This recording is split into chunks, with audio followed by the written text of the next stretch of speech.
জয় গৌর, জয় নিতাই। আজ 5ই জ্যৈষ্ঠ 1431 ও 19শে মে 2024 রবিবার একাদশী মোহিনী। এই একাদশী মোহিনীর দিনে আমি শ্রী চৈতন্য চরিতামৃত পাঠ করছি। আজ আমি পাঠ করছি শ্রী চৈতন্য চরিতামৃতের আদিলীলা চতুর্থ পরিচ্ছেদ শ্রী চৈতন্যাবতারের মূল প্রয়োজন কথনের শ্লোক 108 থেকে 117। অডিওর শুরুতে আমি আমার সকল ভক্তিমতী মা ও ভক্তবৃন্দের কাছে করজোরে অনুরোধ করছি, আপনারা প্রত্যেকেই আমার এই অমৃত গ্রন্থ ইউটিউব চ্যানেলটিকে সাবস্ক্রাইব করে অনেক দূর পৌঁছে যেতে সহযোগিতা করুন, যাতে আপনাদের হাত ধরে এই অমৃত কথা আমি অনেক অনেক মানুষের কাছে পৌঁছে দিতে পারি। এইটুকু আমার এই জীবদ্দশায় অত্যন্ত আকাঙ্ক্ষা রয়েছে। তাই আপনাদের কাছে আমি অত্যন্তভাবে বিনয়ের সাথে আমি প্রার্থনা করছি, আপনারা অবশ্যই এই অমৃত গ্রন্থ চ্যানেলটিকে সাবস্ক্রাইব করবেন এবং অডিও শ্রবণ করার পরিশেষে একটি কমেন্টস করে জানাবেন আপনারা কোথা থেকে শ্রবণ করছেন। নারায়ণ হে নারায়ণ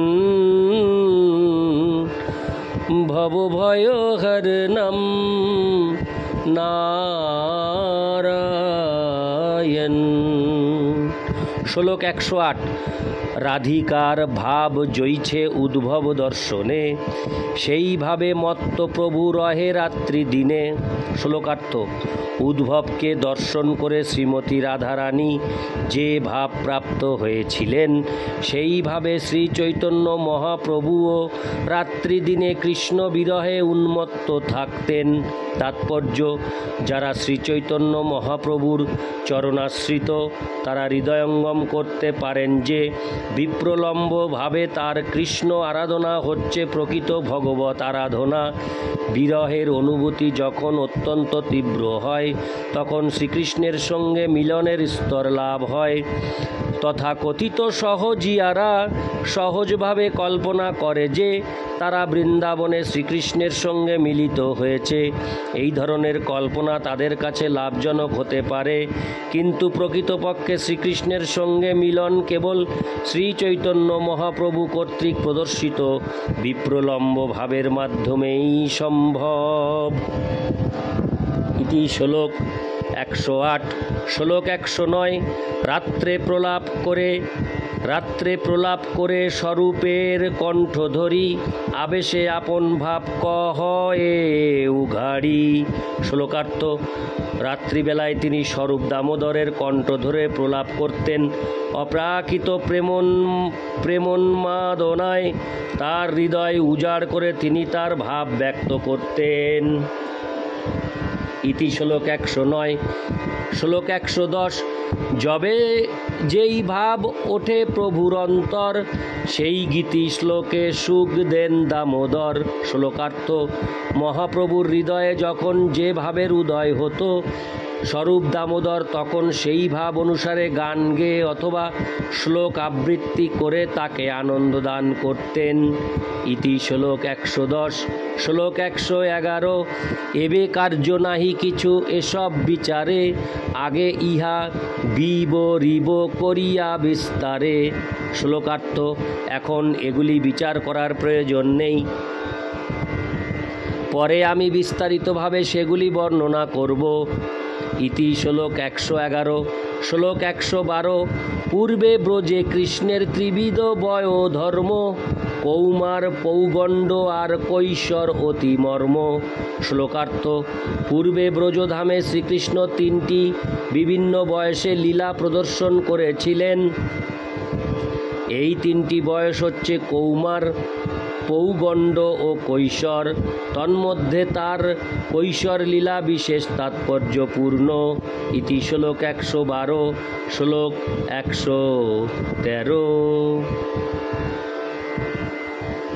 বাৎসল্য আবেশে কইল কৌমার সফল, পৌগণ্ড সফল কইল লঞ্চা সকাবল। শ্লোকার্থ।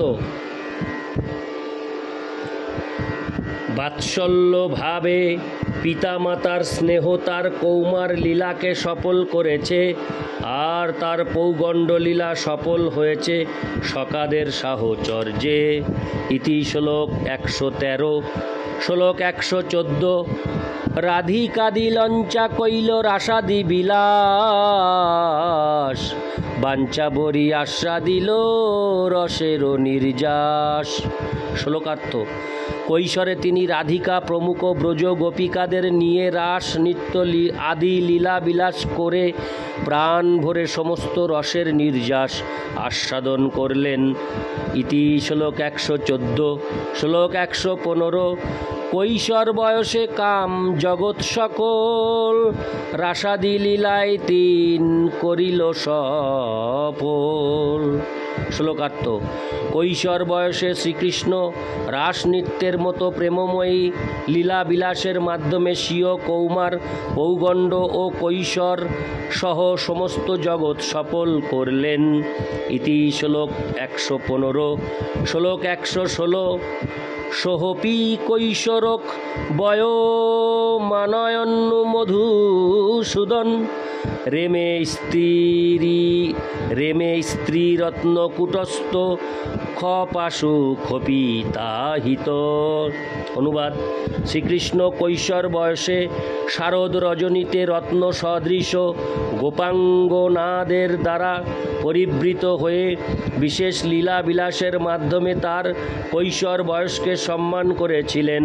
এইভাবেই তিনি সমস্ত জগতের দুর্ভাগ্য নাশ করেছিলেন। ইতি শ্লোক 116। শ্লোক 117। বাচা হরে কৃষ্ণ।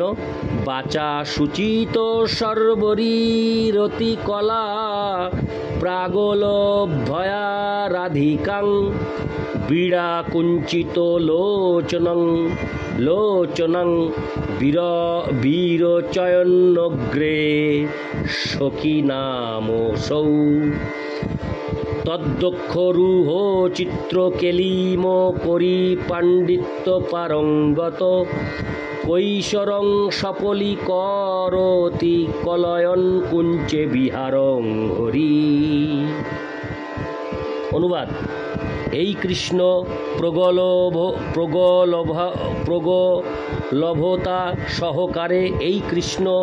প্রগলভতা সহকারে সখীদের সামনে পূর্ব রজনীর প্রণয় ক্রীড়া বর্ণনা করলে লজ্জায় সংকুচিত হয়ে শ্রীমতী রাধারানী তার নয়নদ্বয় মুদ্রিত করেন।